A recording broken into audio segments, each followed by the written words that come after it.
અને આ તરફ અમદાવાદમાં પીઆઈ વિરુદ્ધ છેડતીની ફરિયાદ દાખલ થઈ છે। 19 વર્ષીય યુવતીએ છેડતીની ફરિયાદ કરી છે, જેમાં લિફ્ટમાં પીઆઈ ચાવડાએ છેડતી કર્યા હોવાની ફરિયાદ નોંધાઈ છે। યુવતી સાથે શારીરિક અડપલા કર્યા હોવાનો પણ આક્ષેપ થયો છે।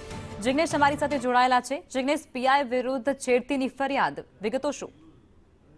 લખમાં જે ગાંધીનગરના કંટ્રોલ રૂમમાં ફરજ બજાવતા પીઆઈ ચાવડા છે કે જે અમદાવાદના વેજલપુર વિસ્તારમાં એક ફ્લેટમાં વસવાટ કરે છે, તેમણે પોતાના જ ફ્લેટમાં રહેતી 19 વર્ષની જે યુવતી છે જેની સાથે શારીરિક અડપલા કર્યા હતા, તેની સાથે ગેરવર્તન કર્યું હતું।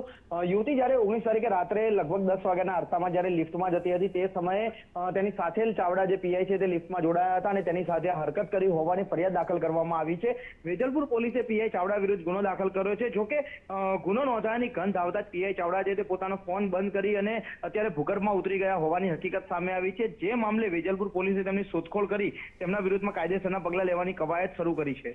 આભાર જિગ્નેશ।